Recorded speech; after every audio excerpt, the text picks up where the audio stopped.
of the Concealed Mass Graves Commission of Slovenia since 2005. He was the director of the Museum of Contemporary History from 2005 to 2010 and again later, and was previously the director of the Archive of the Republic of Slovenia. He is a prolific author, currently researching transitional justice, which we will discuss this evening, and the division of the Slovenian society during Tito and communism. So I'll give it to you. Thank you. Yes. Ladies and gentlemen, thank you. I think the translation of Slovenian experience of 20th century is quite a problem. The symbol you see here is the symbol of the project between swastika and red star we made with Austrian colleagues in 2002. They were talking about National Socialism, we about communism, and it's, let's say, just to Slovenia has, let's say, experienced 5 major changes in 20th century. So after 1,000 years nearly in Habsburg monarchy, Kingdom of Yugoslavia, 23 years, 4 years of World War II, 45 years of, let's say, communism, self-management, socialism, and Republic of Slovenia. And we can say that in this 70 years we experienced three, so fascism, socialism, and communism.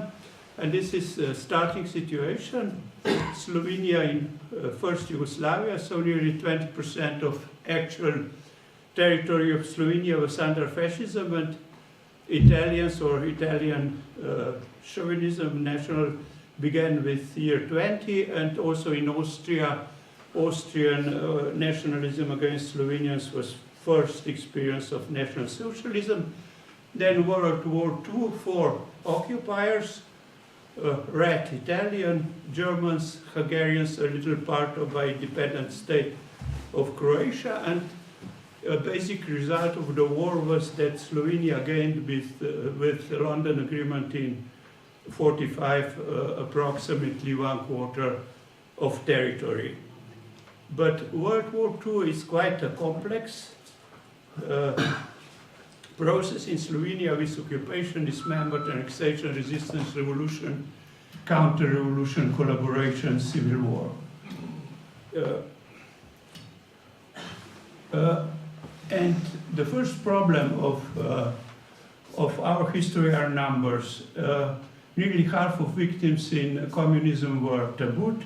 So in 76 it was 4% of population, and now we have nearly 7% of population that it's this European totalitarian half-moon from Soviet Union, Poland, Germany, Austria, Hungary, and ex-Yugoslavia. And victimological geography is quite complex also. You see in this Ljubljana region it's nearly 10% of population, and basically because of civil war, and more than 30,000 people, so 2% of population was killed in civil war. So it's the same, exactly the same percentage as in American Civil War or in Spanish Civil War. So it's, you can still see you Americans are still working on civil war, Spaniards are working on civil war, and we will begin to work on civil war seriously. We are not yet. The first problem of guilt. So you see these are not total numbers, but numbers with known dates. Communists have murdered more than 1,000 Slovenians before the armed resistance began. So it's not the problem of national traitors or something else, but it's the problem of communist terror and resistance against the communist terror. And for these anti-communist forces, the only reasonable way of surviving was to collaborate first with Italians and then with Germans. But you see the basic process of killing was after the World War II. So nearly 1% of the population was killed by communists in 2 months after the war, approximately. But we can, with this, Institute for Contemporary History has name list of approximately 100,000 people. As you can see, it's 80% of victims in civil wars were killed by communists and 20% by anti-communists. And to see the extent of communist crimes, we must mention transitional justice process. So one process was that all rights that were granted to communist veterans and so on were preserved. It was a few billion euros. But for victims of communism, we have a row of laws. Colleague Letnar Cernic, we have written the first European report in 2009 together for some European project. But you can see it's denationalization, victims of war violence, redressing of injustices, two laws on grave sites, and all these graves were debated and probably were decided on the Constitutional Court. It was always a war, something like war. So denationalization, nearly 40,000 cases, and after 35 years the process is not finished yet, but property in worth of 1 billion euros was given back at the time. The second is redressing of injustices act with about 35,000 applications, but they are really poor money is paid, only 130 million euros and something, and invalidation of show trials, a few thousand cases with also some money paid for.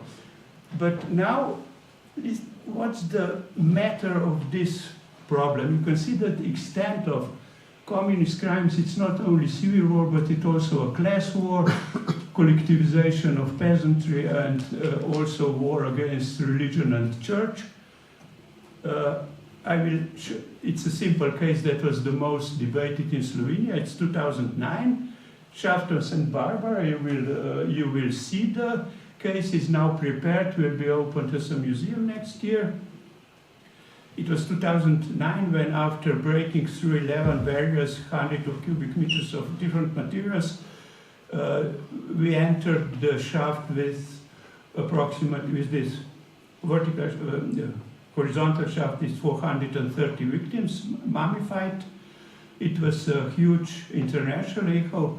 This is leading German newspaper, a terrible secret of partisans, Karl Peter Schwarz. So this is typical handcuffs for prisoners, and these were the scenes we found in the shaft. So victim ring hidden in the mouth, rosary in the shoe. But President of the Republic, high official in United Nations, Danilo Türk, said, I will not talk about second-rate, second-class subject. And he lost next elections. It was a good lesson for Slovenian politicians. Second case was Ljubljana. They renamed the street after Josip Broz Tito, ex-Yugoslav dictator. But in 2011, the Constitutional Court prohibited this renaming, that it is against the constitutional principle of respect for human dignity. But the decaying remains in the shaft were still there. Left-wing government didn't allow to bury them and to excavate them.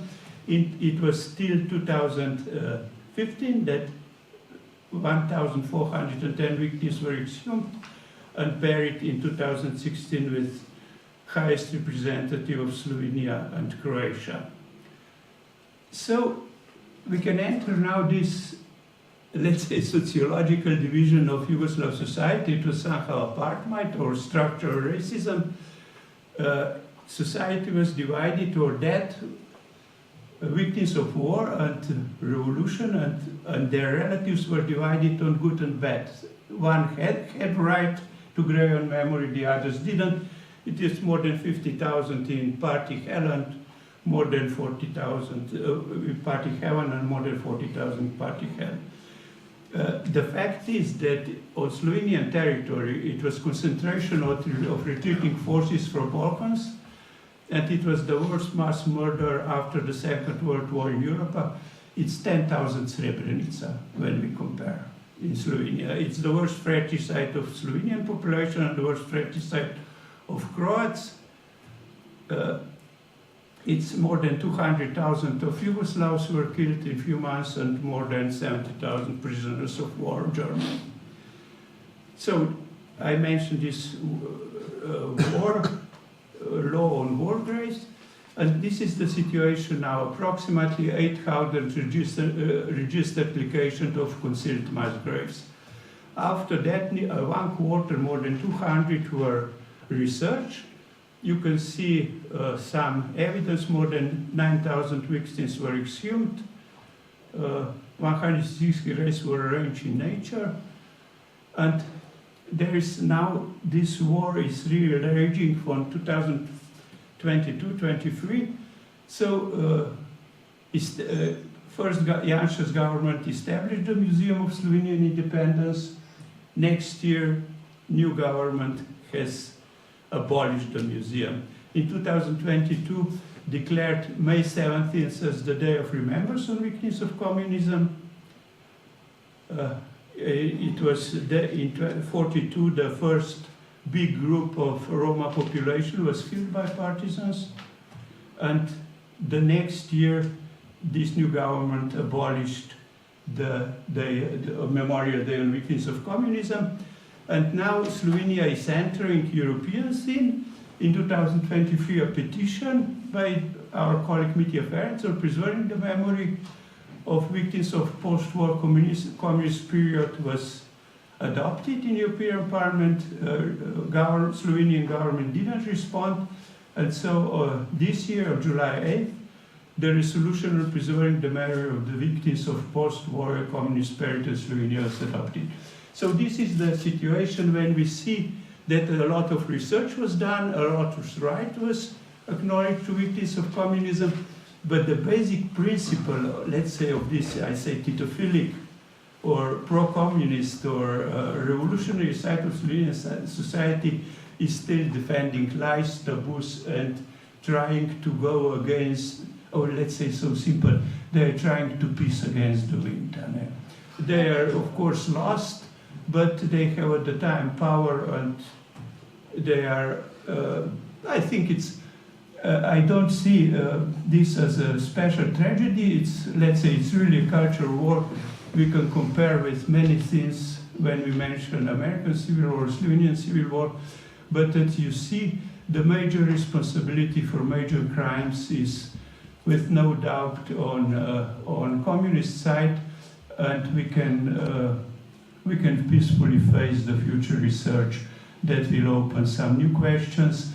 And I'm happy here, I must say Dr. Jambrek was the editor of the publication in 2008, when during the first Slovenian presidency of Council of Europe, first major presentation of totalitarian crimes in Europe was organized by Slovenian presidency. Dr. Jambrek was editor of the book.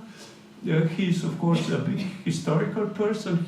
He's somehow father of Slovenian constitution. He was first president of Slovenian Constitutional Court, and he has helped us a lot to do the work we are doing. And also, as I mentioned, with colleague Letnar Cernic, we have made some European reports in 2009, and his legal expertise in some Slovenian cases will show you the new, also the new, let's say, dimensions of this dynamic Slovenian situation. Thank you. Okay.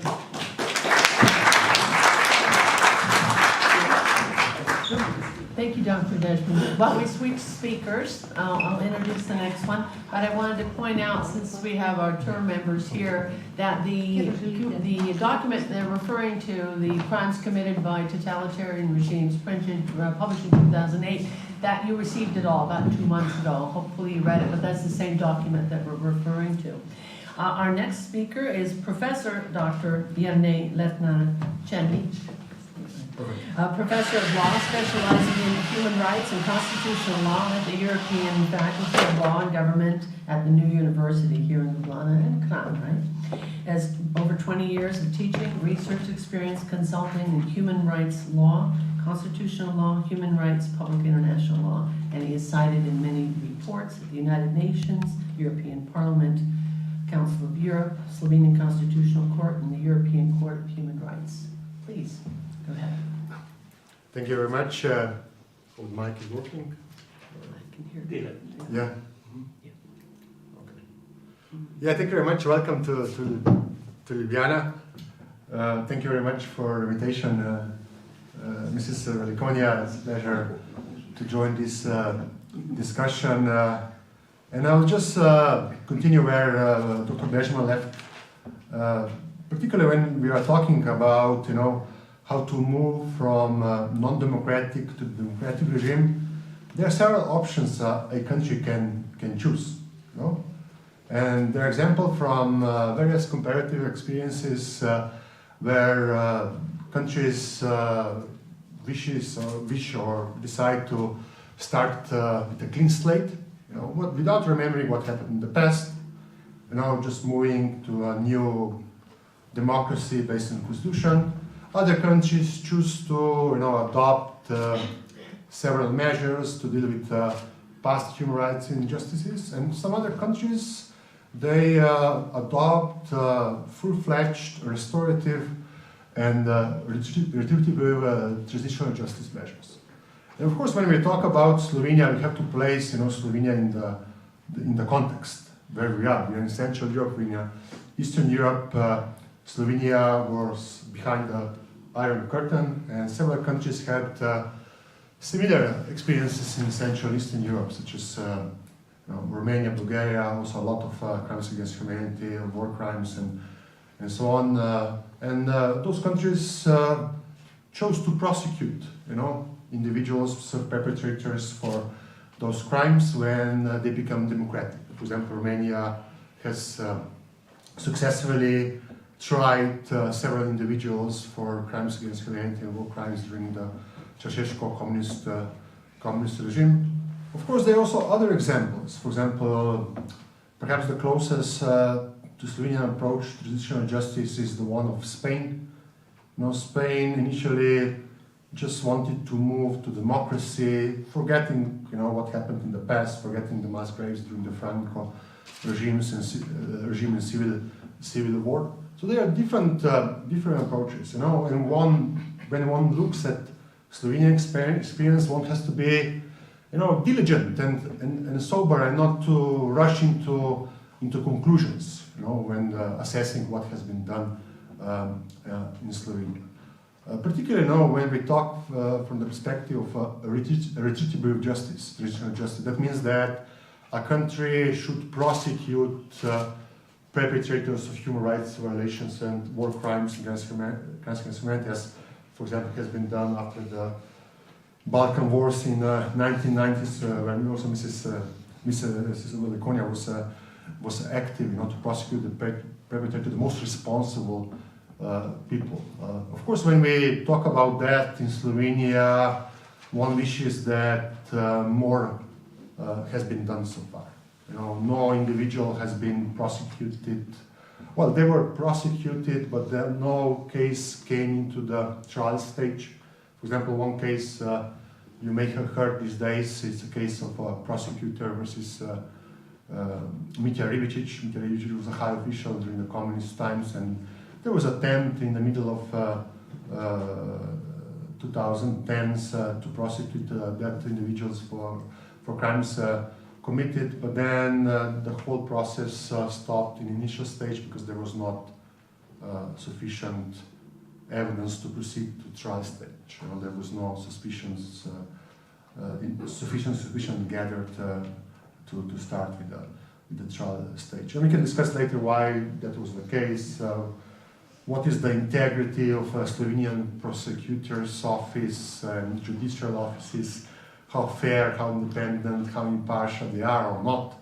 This also plays quite a lot. It's important in Slovenia, because when we look to the U.S. Supreme Court or U.S. courts, we talk to our students about strong institutions, based on rule of law, fair proceedings.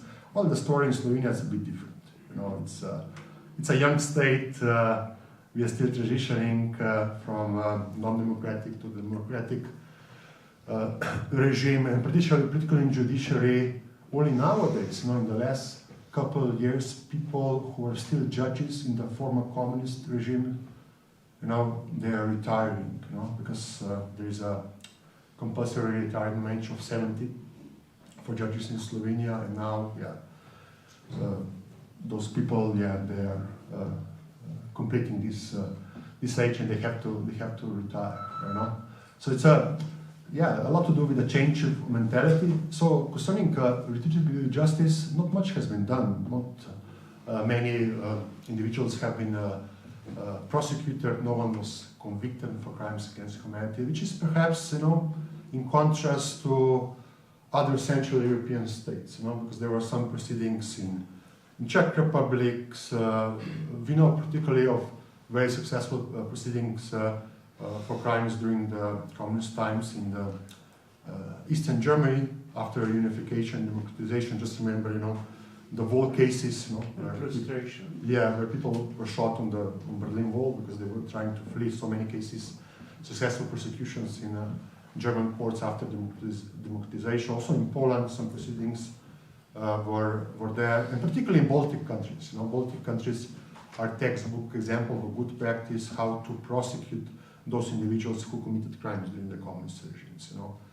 Several former communist leaders, partisan members from Latvia, Estonia, Lithuania were successfully convicted for war crimes and crimes against humanity. In Lithuania, also some individuals were convicted for complicity in the crime of genocide, which has very high legal threshold, to convict somebody for genocide. But Slovenia, due to different reasons, not much has been done. But one should not be too critical, of Slovenian state and Slovenian society, because one has to know what is the nature of a Slovenian society and how the society is divided, because we know that institutions are made of people, which are flesh and blood.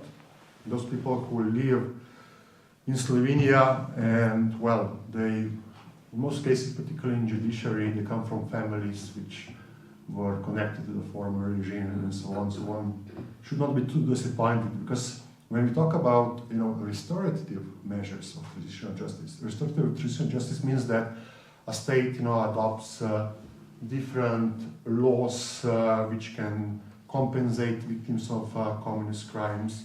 A state can adopt law, as Joze mentioned, which provide basis for discovery of secret graves and so on. And in this respect, I would argue Slovenia is an example of good practice, because particularly in executive branch of government and also legislative branch of government, much has been done. The parliament adopted the laws which Joze mentioned, and Joze Dezman himself, he's still the president of the Governmental Commission for Compensation for the crimes during the communism, and as Joze mentioned, over 30,000 individuals were received somehow some kind of compensation for their suffering during the communist times. So there has been something done in the legislative, also in the executive branch of government. Of course, always transitional justice is divisive, topic in Slovenia. Jože illustrated this on this example of a museum of independence. It's quite strange when we talk to foreign visitors to explain that Ljubljana doesn't have a museum of independence. Nobody from my colleagues and friends from abroad, nobody really gets it, why we don't have that, because all other countries have, like Estonia, Lithuania, Latvia, and so on. So it's very divisive topic of transitional justice. Also, Jože, I think one thing maybe you didn't mention is that last year, 2 years, the government abolished the day which was adopted in the memory of the victims of communism. And also last year, the parliament revised the criminal code, and now it's not allowed to spread hatred, only it's not allowed to glorify the crimes only of Nazism and fascism, and the parliament deleted the word of communism. So one can glorify the crimes of communism in Slovenia. You will not be prosecuted. But this is a very ideological, political issue, and when the government changes, hopefully, at some point, the criminal law will be revised to be the same way as it used to be. And one thing I really want to mention here, when talking about judiciary, parliament, but also executive branch in Slovenia, particularly the one institution which was strong defender and a harbinger of rule of law and human rights and fundamental freedoms, and really made quite easy for Slovenia to move from non-democratic to the democratic regime. It was Constitutional Court of Republic of Slovenia, which is a supervisory institution in Slovenia, particularly the first mandate of Constitutional Court with judges Dr. Jambrek, Dr. Jošek, and the late Dr. Sturm. In so many decisions, they reversed injustices from the past, and they, coined the basis for not only legal and normative reform, but also, I would say, internal cleansing of Slovenian society. And this first mandate of the Constitutional Court was not then followed by later mandates of Constitutional Court, which, even in some decisions they wanted to revise some decisions from the first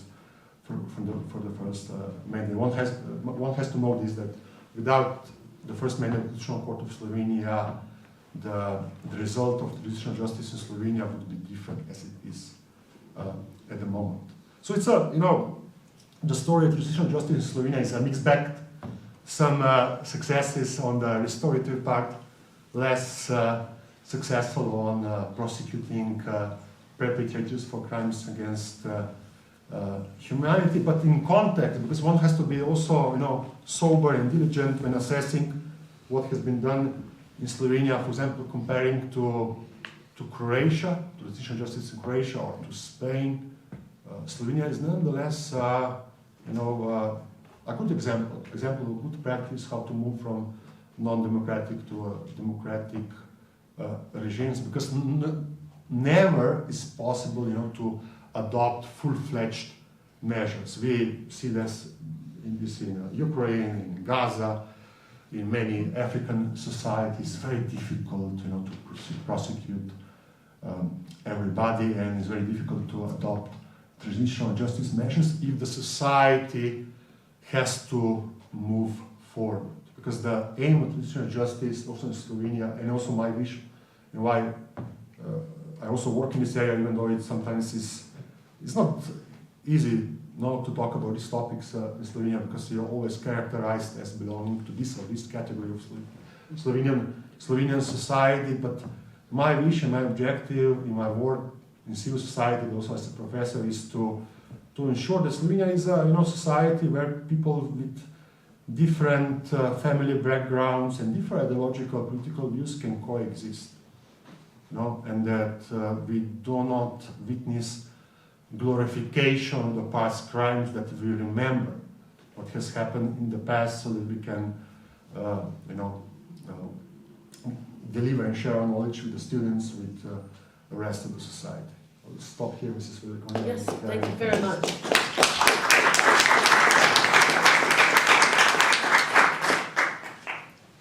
So while we transition to a next speaker, I'll just make a comment on what Professor Cernic just made about how difficult it is to prosecute people. I worked as an investigator at the International Criminal Tribunal from 1994 to 1997. And we had the difficult task of trying to conduct investigations 4 years after the crimes had already been committed. And as Ben, yeah, now it's on. Now it's on. Okay, yeah, they were both on. And it was challenging enough to do so 4 years after the crimes had been committed. I can't imagine doing it 50 or 80 years afterwards, especially in a country like Yugoslavia, which does not keep records, say, compared to Nazi Germany. Our next speaker is Professor Dr. Jambrek, Slovenian legal scholar, sociologist, professor of law and constitutional law at European Faculty of Law at New University.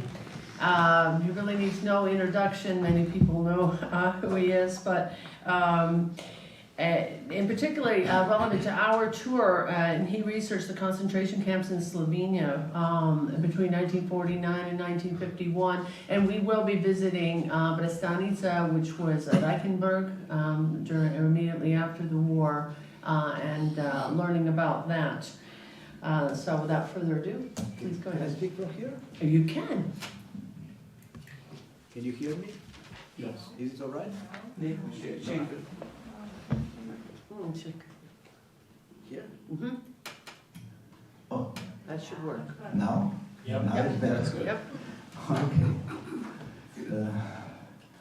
Thank you, Miss Maria Velikonja, for inviting me to have a few words on the topic.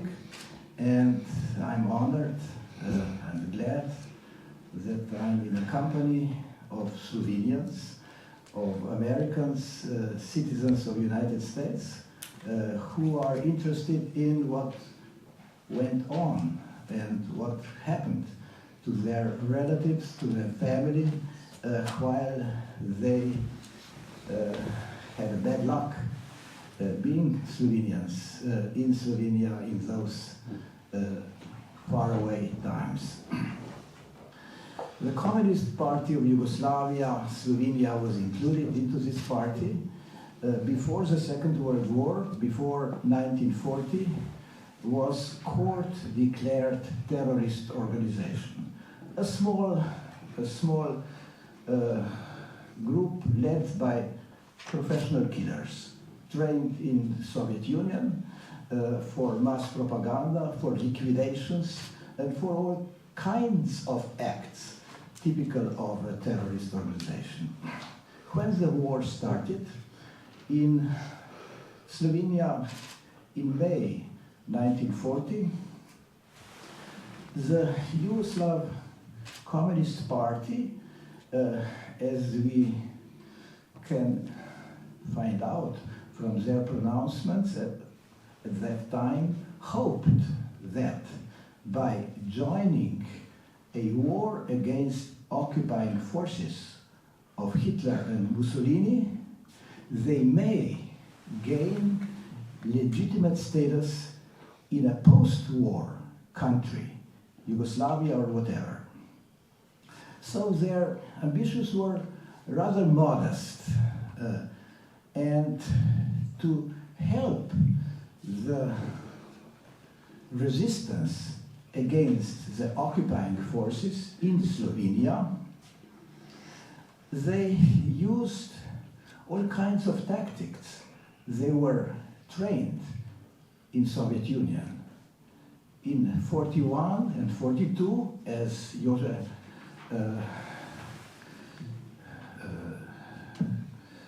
the journalist helped me, Muzina. Jože Muzina has proved in his research, published in a book, they began killings of Slovenians, not the occupying forces, with the aim of trying to instigate, to mobilize people for the resistance. So actually the revolution, the communist revolution in Slovenia began to be actively killing in 41, 42, 43. Then the resistance against the communist resistance and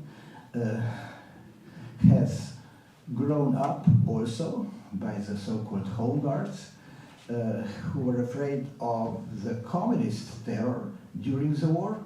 And so the civil war went on, and actually that was a revolution, communist revolution, within the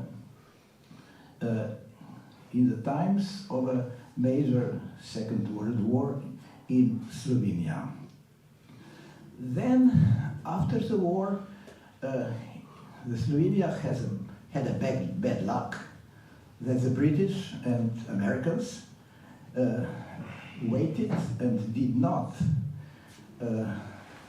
got to Slovenia by way of Italy soon enough, so that also the Greek and the Dalmatian coasts were not used for invading the Hitler's armies in Yugoslav territory, so that the Red Army was first to march into Belgrade, the capital of Yugoslavia, and thereby became an occupying force throughout Yugoslavia, also over the Slovenian territory. That was how the fate of the post-war Slovenia was decided. And the revolution, the communist revolution, continued after the year 45 in violent ways and with the terrorist methods. This violent seizure of power of Communist Party lasted, let's say, until the end of the 40s, until, I would say, 50, 51. So we have here a decade of repressive activities, the murdering, the nationalization of the private businesses after the war, the takeover of political power, and, of course, institutionalizing a one-party regime with a vanguard of Communist Party on top. So, actually, it's even in the wording of communists, revolution also takes the face, the form of a permanent revolution. A revolution is permanent in a genuine Marxist understanding. Well, it lasts even for today, doesn't it? We have a permanent kind of implementation of the original ideas. And, well, now I get more to the personal, individual topic. During this first repressive, violent period from 1941 until 1941, 1940, or 1950, 10 years, I don't think that anyone in Slovenia at the present was and is at the present still alive. As I was born in January 1940, before the war, a couple of months before the war started in Slovenia. And so during the war, I could dimly still remember what went on in Ljubljana, as I was living with my family in Ljubljana, and at the year 49, at the age of 9, I was still not aware of what went on in terms of state repression and so on. And so today, I don't think anyone who perpetrated all the crimes of repression, of murder, of taking the property, of mass propaganda is anymore alive. And neither are alive victims of perpetrators of such crimes. So, well, at the age of 85, I may remember, I do remember what went on in 49 when I was 9 years old, but not for sure. At that time, some kind of post-revolutionary acts were still going on. In Slovenia, some kind of copies of the Yugoslav concentration camps were established, following very closely the traditions, the ways of organizing concentration camps in National Socialism and the gulags in Soviet Union. And, well, my mother, she was in the concentration camp of Jernej near Kočevje when she was 23, 24 years old. And, well, I made a research then in the year 91, 92 on with her and 7 of her colleagues who were in the concentration camp also in the year 48, 49. And, well, in their very sort of a very personal, private, open discussions with the 2 researchers. Alenka was one of them. There was also opinion of 2 of our interviewees who also were serving their time in Dachau, and they could compare the National Socialist camps and the Slovenian camp.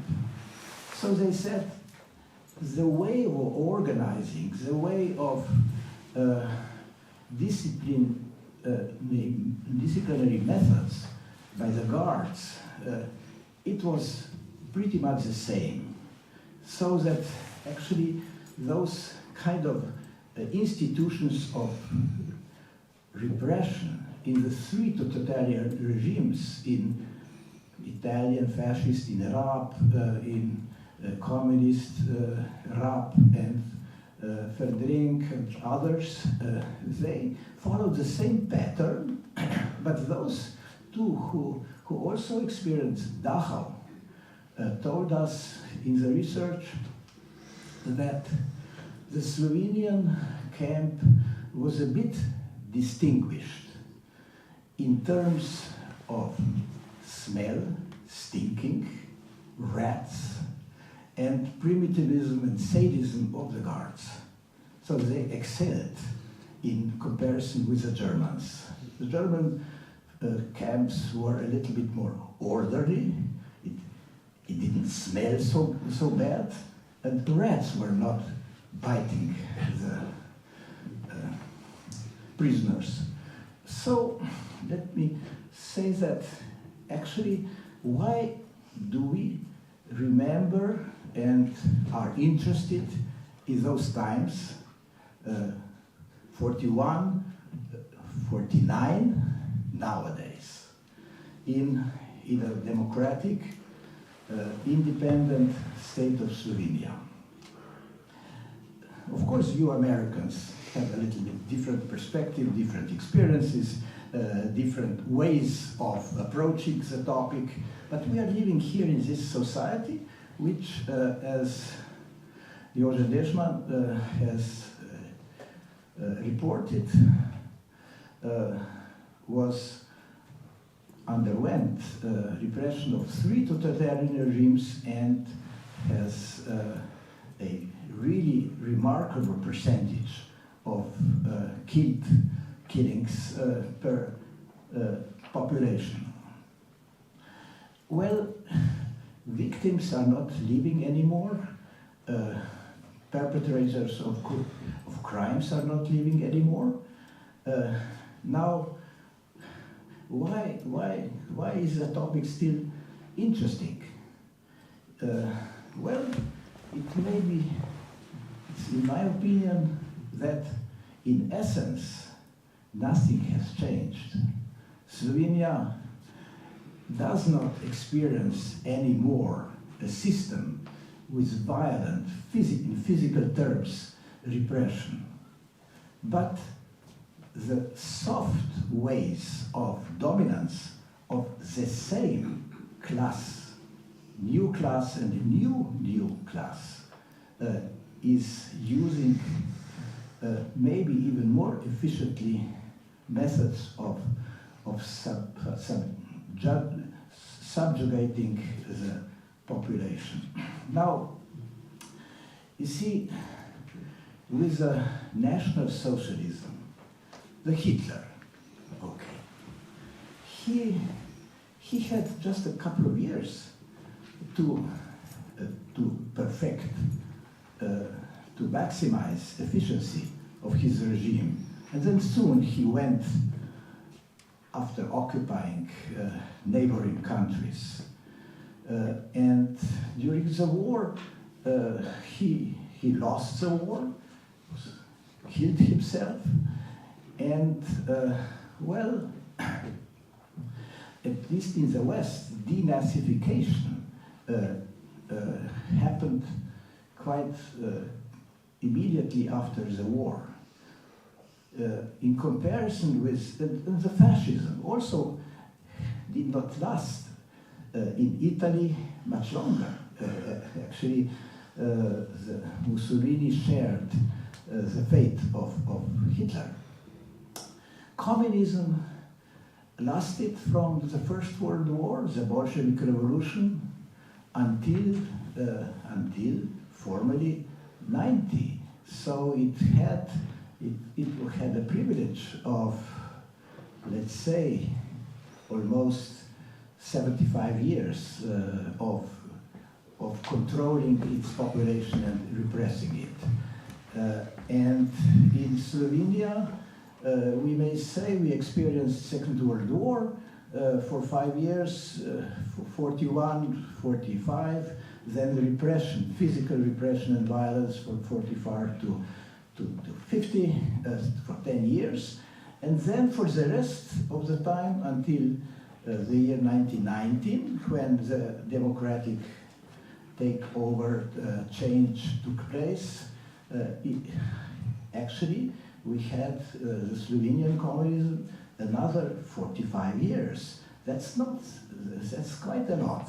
It's enough time to develop all kinds of techniques of manipulating and repressing population.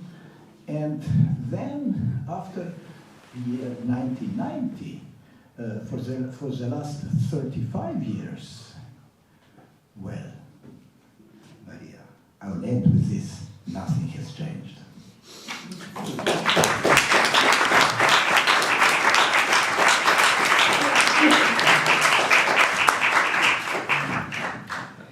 Thank you to all three of our speakers for really remarkable comments and presentations.